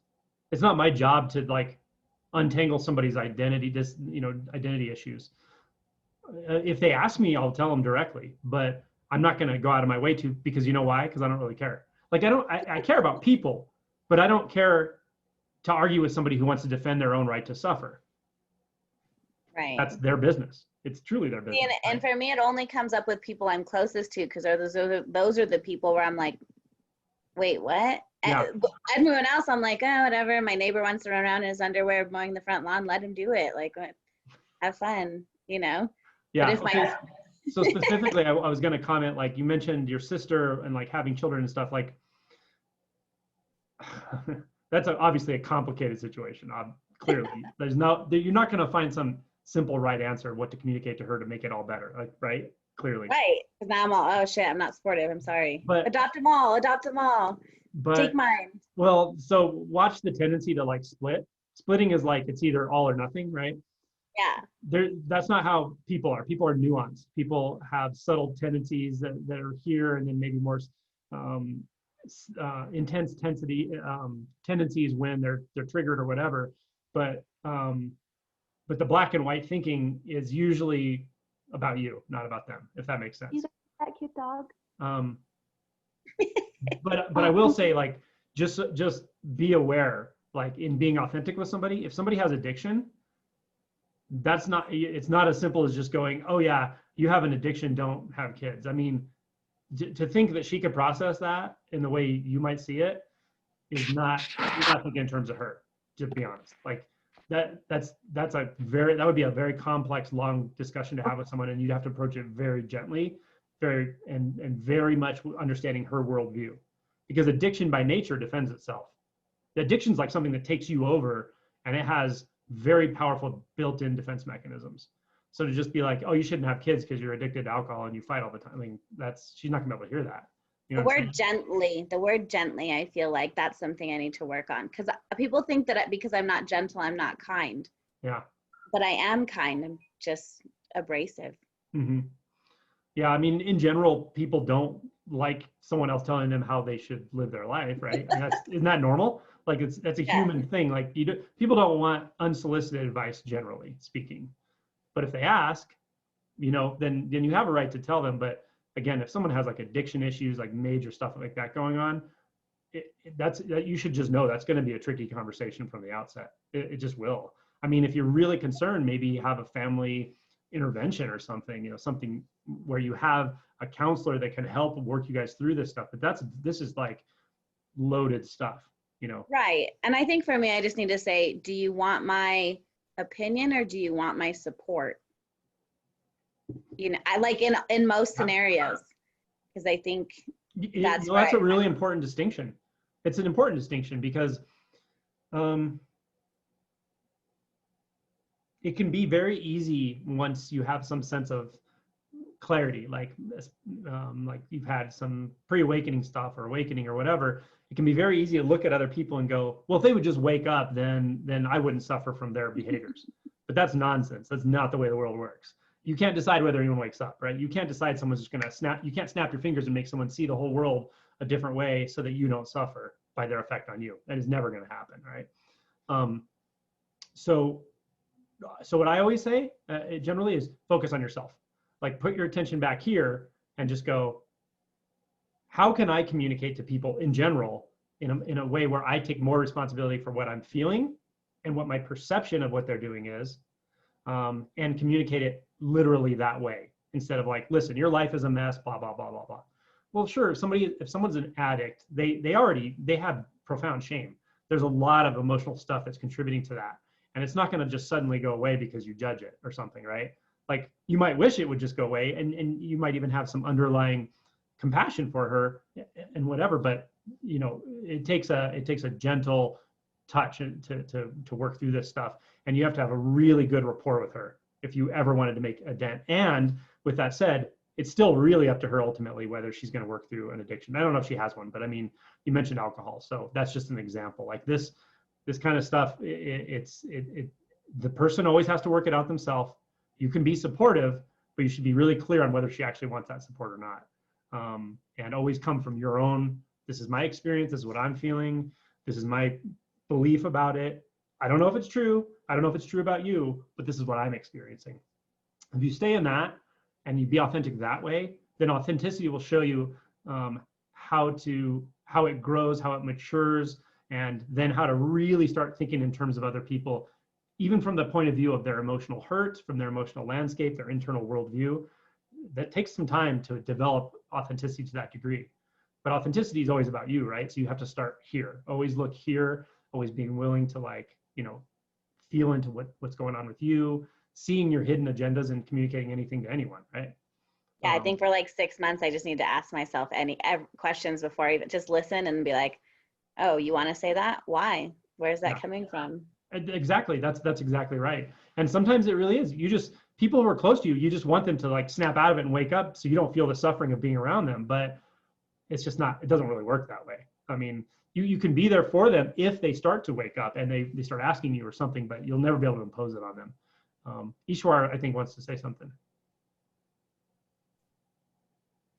Maybe. Hello. Hey, Ishwar. Good to see you, buddy. What's up? What's up? Hey. I missed part of the talk. I'm out working today, so I'm driving around enjoying the scenery. Yeah. Talk about fall colors. Dude, it's beautiful up here. Oh, man. And Yeah, I'm up in the mountains somewhere. up in the mountains. Nice. Yeah.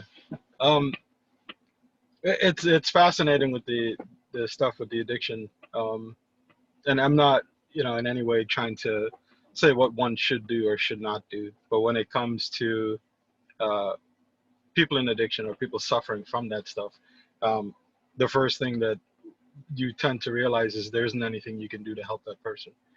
It's a realization or understanding they have to come to on their own.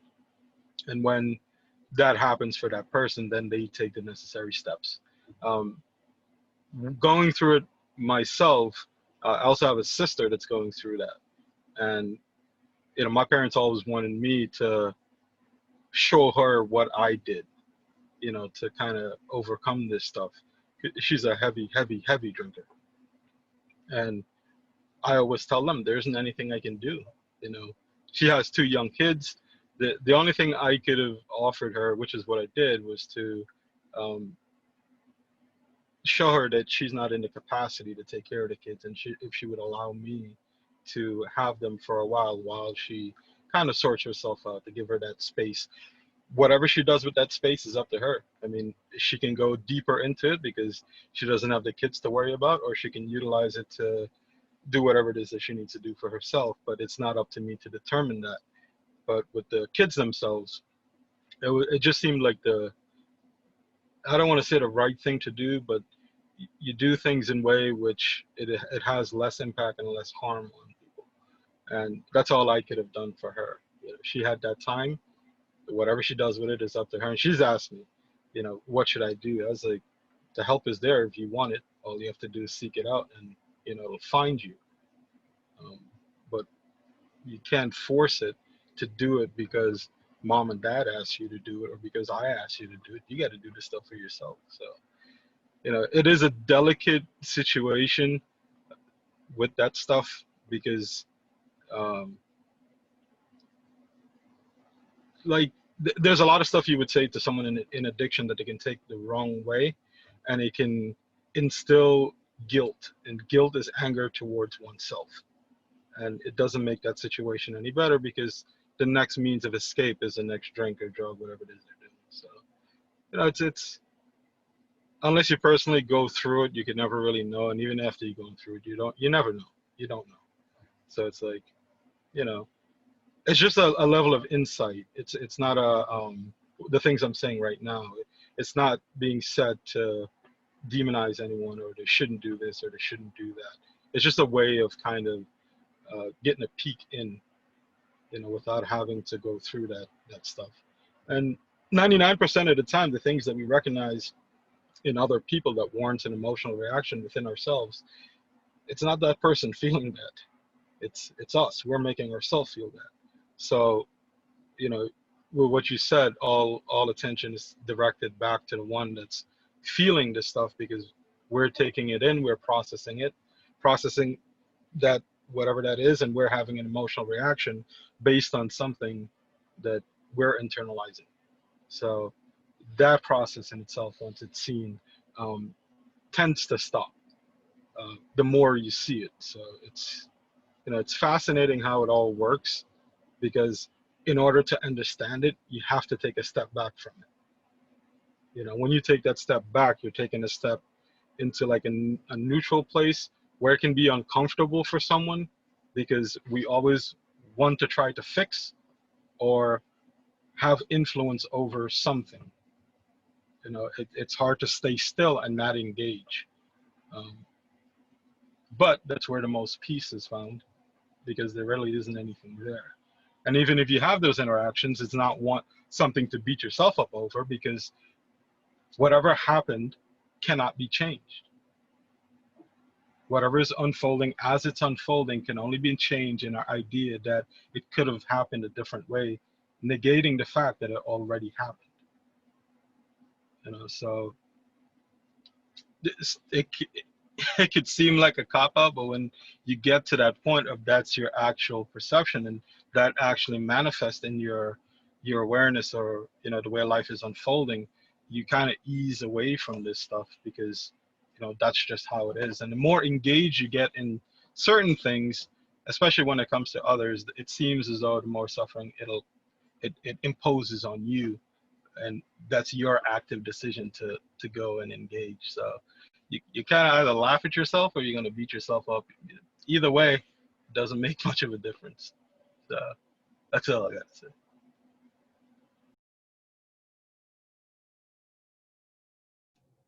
Thanks for going through all that. I was just going to ask as you were, so I totally feel that. I feel into that. And for me, the evolution was over years. For instance, there was always this little nagging thought in the back of my mind that like realization should get so clear that I can like help my family somehow. I should just rub off on them and they would like not suffer. But that's not how it works. It's not how it works. My family suffers a lot, and they're very in their head. They have tons of emotional repression. Some of my family members, not all, I shouldn't say all my family, but some of my family members, like my parents. And I just feel for them. But I always thought, oh, that's just going to go away, or I would be able to like be clear enough to help them or something, And I never really looked closely enough at that thought to really realize where I even got it, or why I thought that, or why it's important, or how binding it was. But now things are just seen so differently. There's this level of, and Ishwar got right to it. He pointed to the fact that once you see that, once you're thinking about something, once you've made an impression in your mind about how it is, it's already happened. It's history. It's gone. It's unchangeable. Yeah, the mind is always reflecting and trying to play catch up. So you get to this place where it is paradoxical, but in a sense you don't care how anything goes, because you see that you're not in control of how anything goes in that reflective mind. It's not like that. It's just happening, really. And paradoxically, when you really start to live out of that knowing, out of that truth, which is enjoyable because you really can let go. When you start living out of that, then you will see that, oh, wow, life actually somehow, it actually does have an effect on people. It's just not how you want it to. You might affect people in a very different way than you can imagine it will come out. In fact, you can't imagine it, but people might start like waking up in a different way, or you might start bonding with people in an energetic level in some way you would never imagine, but that can only really happen from a true letting go, from the true seeing of clearly of how this is, which is by the time it's registering in your mind, it's a done deal. Like I think Ramesh said, it's in the can. The film is in the can already. It's already done, filmed, gone. By the time you're aware of it, it's done. And when you're living in the moment you try to fix that, you're living in the past. You're not seeing now what's here. Well, now what's here. Well, now what's here. Because this moment will never be here again, ever. It's precious. There's a preciousness to this raw, living, flowing reality that's always dissolving itself.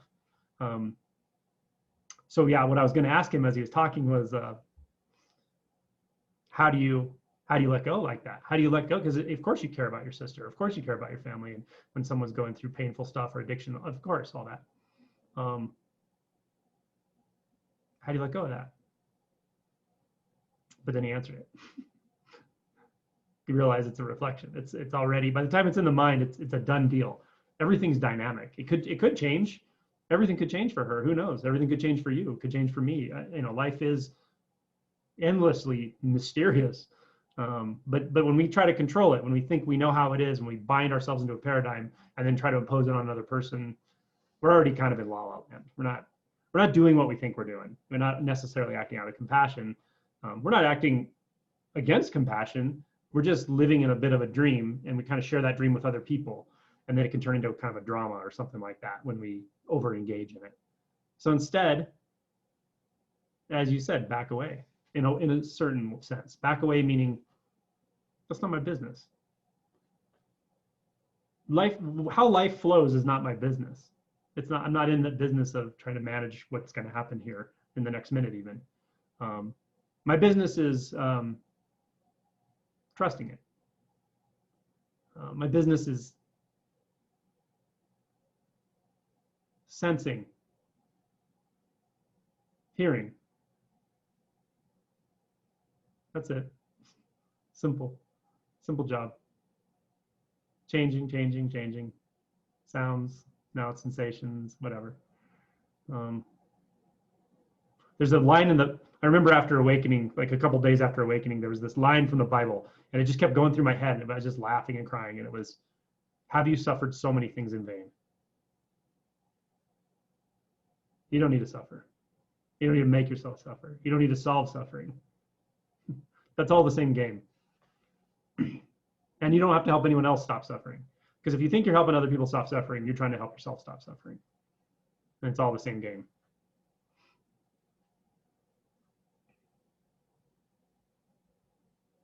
Good questions. Something came to my mind when you were talking about authenticity. It's something the Buddha said. I haven't really looked for the quote in a while, but I should dig up the direct quote. But he said you should ask yourself, or he advised that you should ask yourself 2 questions before you say anything. 1, is it true? And 2, is it helpful? And I think a lot of talk about authenticity, is the helpful piece. Like, I'm going to be authentic and say what's true, and then, yeah, but that helpful piece is what keeps you from getting yourself into trouble. And I would add that there's 2 ways you can be untruthful and 2 ways you can be unhelpful. 1 is deliberate falsehood or deliberate meanness. The other is you think you're saying something as far as you know is true, and you later find out it's false. And also you think you're saying something helpful, and you later find out, that really wasn't helpful. So both have that component of learning experience to them, for sure.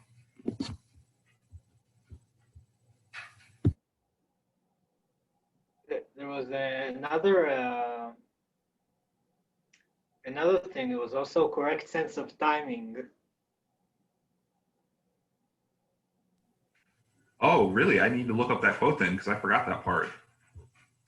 Like when you say it, like have like the correct, like have some correct sense of timing of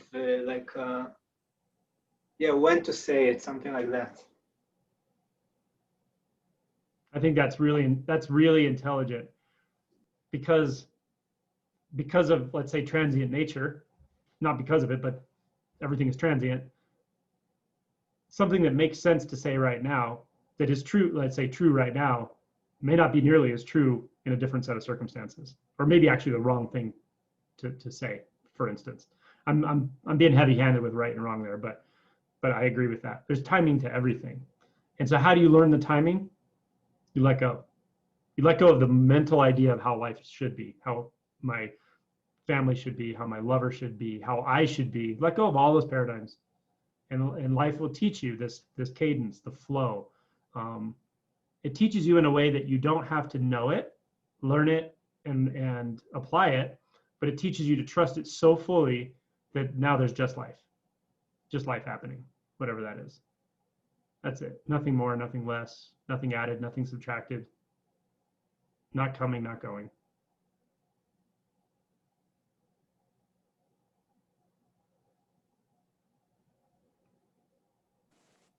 Can we talk about Chad's dog now? Yeah, what? Let's talk about the dog. He had a really cute dog all of a sudden.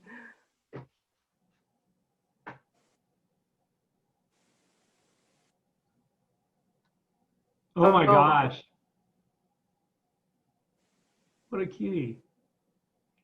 What's your dog's name? Grizzly. Oh, I love that. He's waiting for me to feed him. Waiting for. Can we come over and feed him? Give him snacks? What? We want to come over and feed him and give him snacks. And I'm in Connecticut. We'll come there. We love Connecticut in the fall.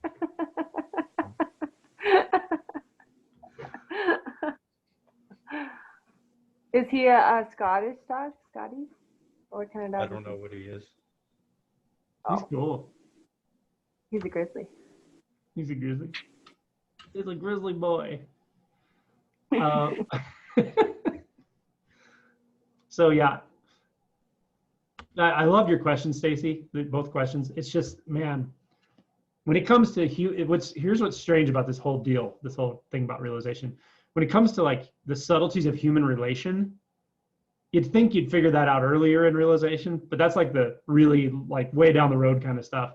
Those nuances and those subtle things about the way people manipulate each other and the way we communicate and what we use communication for and how we use communication, relationship, and interaction with other people to distance ourselves from our lives, you know, the feminine distortion that can go into that and enmeshment and stuff, and the masculine distortions that play into it as well. All of this, that stuff is subtle, and it's like not something you can figure out early.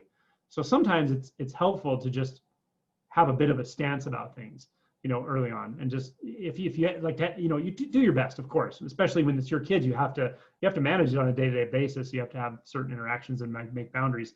However, you can kind of have a default stance for a while, and it can be something like,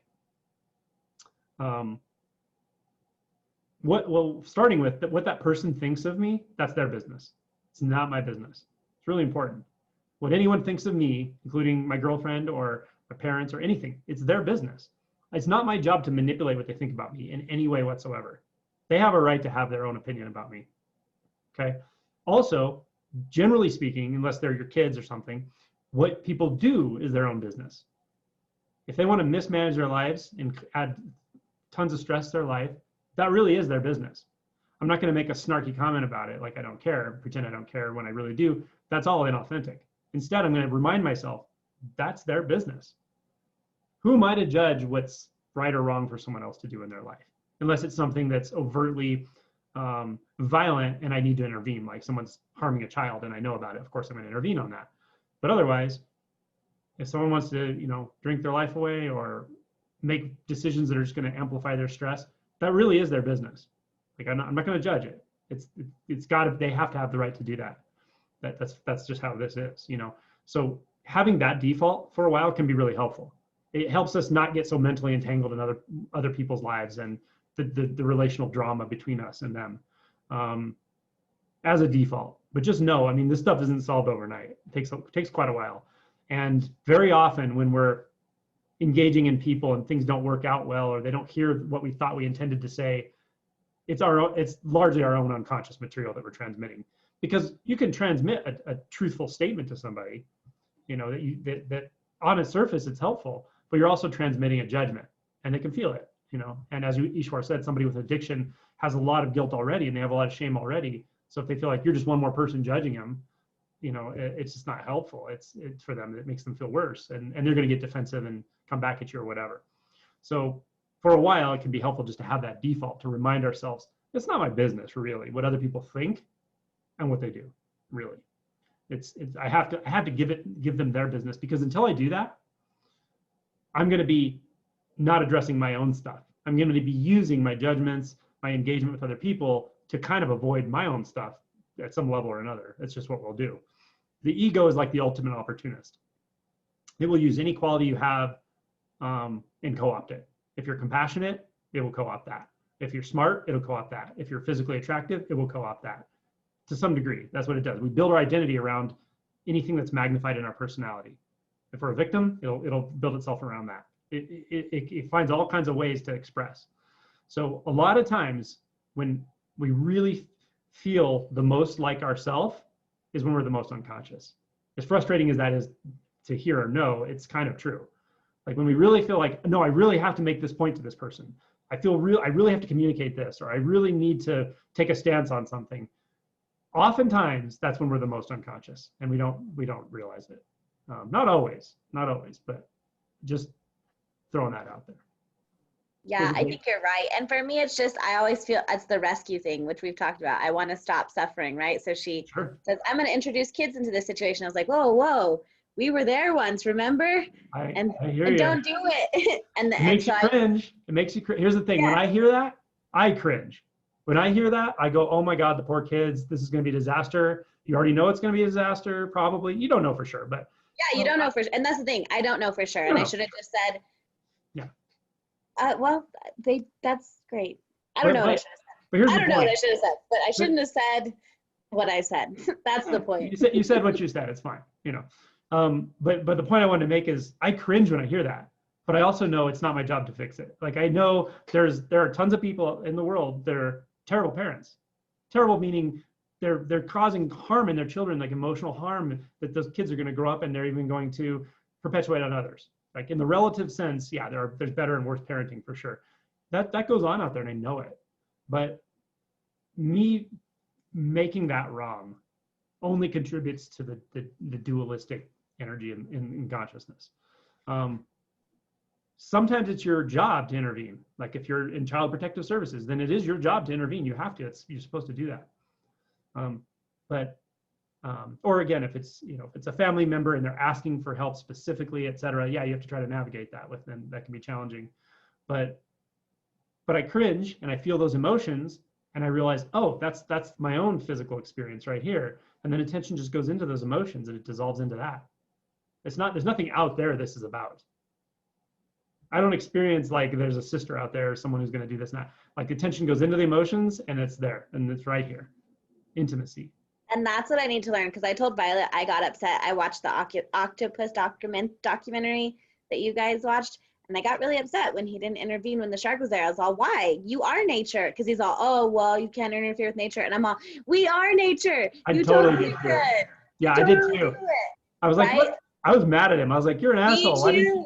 But I need to just like, it's not, he is nature and he didn't want to intervene. And if I was there, I am nature, I would have intervened, and both are okay. Yeah. Right? I have to accept that. And that's where I get that emotion, because I am a rescuer, right? I'm a, you could have stopped it. You could have stopped it. Yeah. She didn't have to lose the arm. She knew the shark was dangerous. She knew it would be death or painful, right? Yeah, but right. For me, I'm like, I have to get in there. I have to stop this from happening. Also, I can totally relate. I mean, I'm very much like that. Oh, sorry. Go ahead. And she got attacked in waters where she wasn't even going to normally be, but she was there to hang out with him. I know. What a jerk. Yeah, totally. So I'm definitely like that. I had to learn an interesting lesson, and that is, don't take too much of people's pain away because they need it to wake up. Like I literally had to learn, because I can actually take people's suffering on myself. I can physically take it from them energetically. It sounds weird, and I didn't know I was doing it for so long, but I have that ability. Like, and we all sort of do, but some people it's more magnified. And my intention is to help and rescue and so forth. As a personality, that's the way Angelo's personality is wired up partially. He can also be selfish too, of course. But I had to learn, like, don't take too much of people's suffering away from them. They need it to wake up, actually. And that's very true. So again, it goes back to what Ishwar said. Who are we to judge? In this moment, by the time we make an impression of what happened, it's gone already.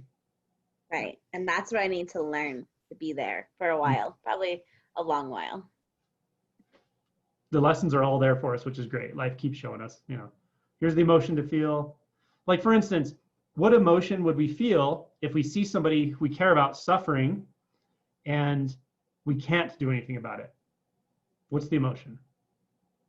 Helplessness. That's right. Helplessness is here. Let's feel it. Let's experience it.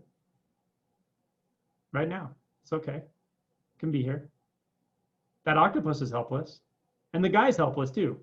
He's a victim of his conditioning, as you are and as I am. It's okay. Helplessness is our connection to everything. Because you realize it's all helpless. It's all already, by the time you make a picture of it in your mind, it's already done. It's already flowing. It's already changing. It's already something else. Dissolving, dying, being reborn.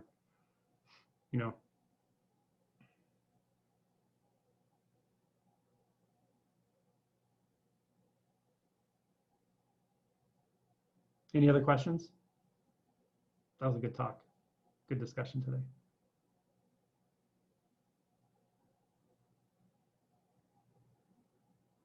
Thanks everyone for coming. Sorry I wasn't clear on the time change here, but it is recorded. So You guys can check it out when I put it up.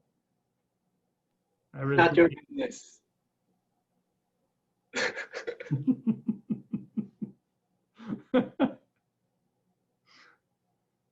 Thanks for coming, everybody. Bye, everyone. Good to see you guys. Yeah, you too. See ya. Bye, Zarovs.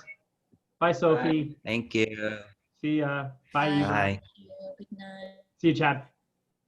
Bye, Grizzly.